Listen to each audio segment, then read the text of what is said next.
জাহাঙ্গীরনগরে বসেছে দিনব্যাপী প্রজাপতি মেলা।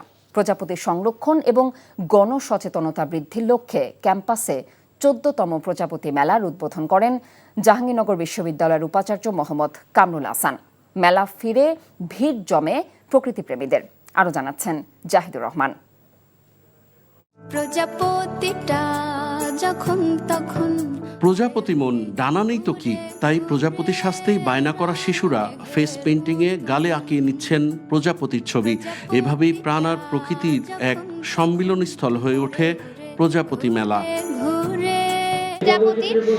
প্রজাপতি আমার ভীষণই ফেভারিট, আমার ভীষণ ফেভারিট। এর জন্য প্রজাপতি মেলায় আজকে এসে অনেক ভালো লাগছে। ছবি আঁকবো আজকে।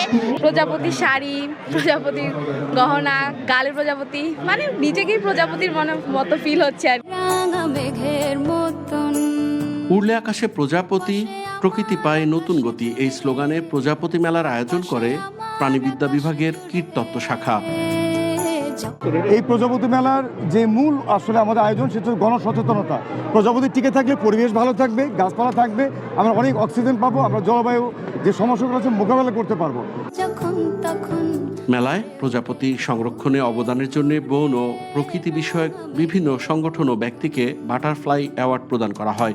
সকালে বেলুন উড়িয়ে এই মেলার উদ্বোধন করেন বিশ্ববিদ্যালয়ের উপাচার্য অধ্যাপক ডক্টর কামরুল হাসান। আমাদের আচরণ এমন হওয়া উচিত যাতে আমাদের সমাজে বৈচিত্র্য টিকে থাকে এবং এর মাধ্যমেই কিন্তু টেকসই একটা সমাজ প্রতিষ্ঠিত হয়। ফলে আজকের এই মেলার অঙ্গীকার হোক সমাজের মধ্যে বিভাজন সৃষ্টি কর্ম থেকে বিরত থাকে। শিশু কিশোরদের জন্য প্রজাপতি বিষয়ক ছবি আঁকা প্রতিযোগিতা, প্রজাপতি ও প্রকৃতি বিষয়ক কুইজ প্রতিযোগিতা, প্রজাপতির আলোকচিত্র প্রদর্শনী সহ নানা আয়োজন মুগ্ধতা ছড়ায় প্রজাপতি মেলায়।